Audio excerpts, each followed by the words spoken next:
Steve Nash, one of the best ever. There's never been a player like him. The guy is the most incredible player we've seen ever in the NBA. Steve Nash was a wizard with the basketball. He could do a lot of stuff on the court that a normal person couldn't do. Steve Nash is just phenomenal. What a magician with the ball. He might be the most unassuming looking superstar in NBA history. Canadians should be very proud of Steve Nash. He's one of the great point guards in the history of the game. There are great guards and there are all-time great guards. Steve Nash would be an all-time great. Yep, I agree with that. He didn't come in killing the game, but eventually he took over the game. The most underrated MVP I've ever seen in the NBA. 2006 NBA Most Valuable Player.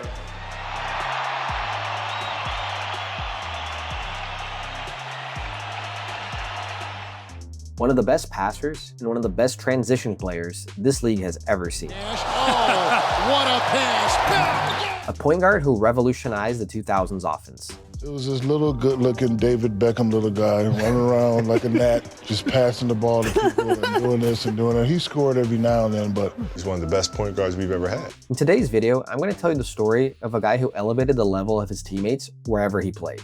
Stephen John Nash. Born on February 7th, 1974 in Johannesburg, South Africa, Nash's mother was from Wales and his father was from England. They moved to Canada when Nash was just a year and a half old. His father was a professional soccer player, and Nash, following in his footsteps, also played soccer and hockey. It wasn't until he was 13 years old that he started playing basketball. He attended St. Michael's, where he played basketball, soccer, and rugby, but in his final year, he focused solely on basketball. He led his school to the British Columbia AAA Provincial Championship title, and was named Player of the Year with averages of 21.3 points, 11.2 assists, and 9.1 rebounds per game. When it came time for college, his coach at the time tried to help him by sending a highlight reel to 30 different colleges, but no one showed interest. That is, until he was discovered by a coach named Dick Darby from Santa Clara. He was secretly hoping that no other schools would notice this rare gem from South Africa. Steve was what I would call one of the most unique human beings I've ever been around as a passer and a shooter. He was one of the best ever. At Santa Clara, Nash led the team to an NCAA tournament and won the WCC tournament title. Arizona's got a chance. Stoudemire. No. Tipped out. Santa Clara wins. With his quick playing style and elite court vision, Nash led his team in points, assists for 4 years. He played all 4 years because he was afraid that declaring early for the draft might leave him undrafted. By his senior season, he had gained national media attention and caught the eyes of NBA scouts. He became the first player in Santa Clara history to have his jersey retired, wearing number 11. After earning a degree in sociology, Steve Nash declared for the legendary 1996 NBA draft, one of the most stacked classes in league history, featuring names like Kobe Bryant, Allen Iverson, and Ray Allen. With the 15th pick, the Phoenix Suns selected the 6'3" point guard, Steve Nash. Before we continue, if you're enjoying this deep dive into Steve Nash's career, make sure you hit that like button and subscribe to the channel. Thanks. When his name was announced on draft night, Suns fans actually booed him. Disappointed in the relatively unknown pick, the skepticism turned out to be somewhat justified in his first 2 seasons, where Nash played mostly as a backup behind established guards like Kevin Johnson, Sam Cassell, and Jason Kidd. As a rookie, he played only 10 minutes per game, averaging 3.3 points and 2.1 assists. The next year, he improved, averaging 9.1 points and 3.4 assists in about 22 minutes per game. The Suns made the playoffs in both seasons, but didn't go far. Then, in 1998, just before the lockout shortened the 1999 season, Nash was traded to the Dallas Mavericks in a blockbuster deal that sent also German prospect Dirk Nowitzki. In Dallas, Nash finally established himself as a legitimate starting point guard.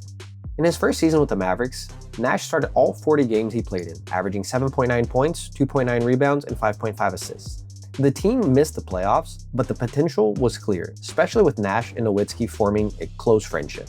By the 2000 season, Nash improved to 8.6 points and 5.5 assists per game. But more importantly, Dirk Nowitzki had blossomed and Michael Finley was becoming an elite scorer. The Mavericks now had a promising big three. In 2001, Nash truly broke out, averaging 15.6 points and 7.3 assists per game. The Mavericks made the playoffs, but lost to the San Antonio Spurs in the second round. The biggest flaw in their team was defense. They could score with anyone, but they couldn't get enough stops. In 2002, Nash took another step forward, averaging 18 points, 7.7 assists, earning his first All-Star selection alongside Nowitzki. Dallas won 57 games, had one of the best offenses in the league, and advanced past the Timberwolves in the first round before falling to the Sacramento Kings. By 2003, Nash had cemented himself as one of the best point guards in the league, averaging 17.7 points, 7.3 assists, making another All-Star appearance and earning All-NBA third-team honors. The Mavericks won 60 games and reached the Western Conference Finals, but lost to the Spurs after Dirk suffered an injury. In 2004, Nash scoring dipped slightly to 14.5 points per game, but his passing improved to 8.8 assists per game. The Mavericks, however, were eliminated in the first round. This turned out to be a pivotal moment in Nash's career. At this point, Mavericks owner Mark Cuban made a critical mistake. While most NBA players peak in their mid to late 20s, Nash was actually about to enter his prime at the age of 30.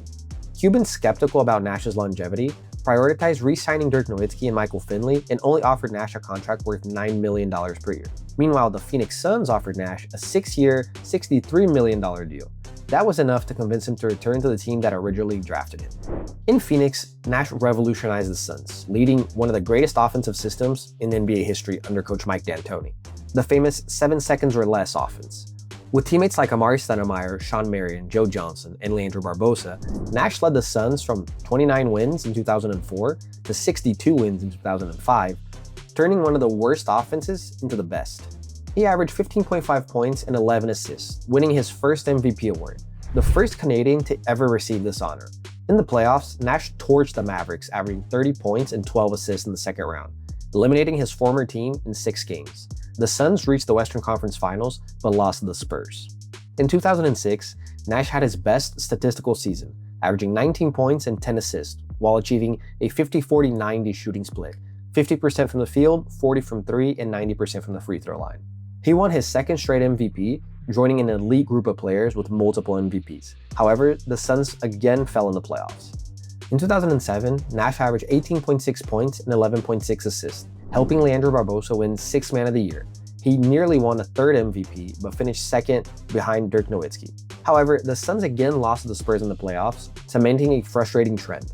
Despite leading the NBA's best offense from 2002 to 2010, Nash and the Suns could never win a championship. Critics argue that his fast-paced offense didn't translate to playoff success, and his weak defense was a liability. In 2012, at 38 years old, Nash joined the Lakers, hoping to chase a ring with Kobe Bryant, Pau Gasol, and Dwight Howard. But injuries derailed his tenure in Los Angeles. He played just 50 games in 2013, averaging 12.7 points and 5.7 assists. The 2014-15 season would be the last of his career. During the preseason, he felt back pain, playing only 3 preseason games until his back pain worsened. The Cleveland Cavaliers contacted Nash's agent, expressing interest in having him as Kyrie Irving's backup. Nash declined due to his health problems and his desire to retire as a Laker, feeling very grateful for the opportunity the team offered him at the end of his career. Nash officially announced his retirement on March 21, 2015. Upon retiring, he worked as a consultant for the Golden State Warriors in the season that the team reached 73 wins, but they lost in the finals to the Cleveland Cavaliers. The following season, the Warriors won the 2017 NBA Finals against the Cavs, giving Nash his first NBA championship, although not as a player. In 2018, Steve was inducted into the NBA Hall of Fame. Unfortunately, he was one of those legendary players who never won a title as a player. In 2021, he was honored as one of the greatest players of all time, being named to the NBA's 75th anniversary team. In 2020, he was announced as the head coach for the Brooklyn Nets, where he worked for 2 seasons. Truly, for those who enjoy a good, classic point guard who has a pass-first mindset, this guy was one of the best the league has ever had. One of the most underrated MVPs in NBA history. 8-time All-Star, 7-time All-NBA, 6-time league assist leader.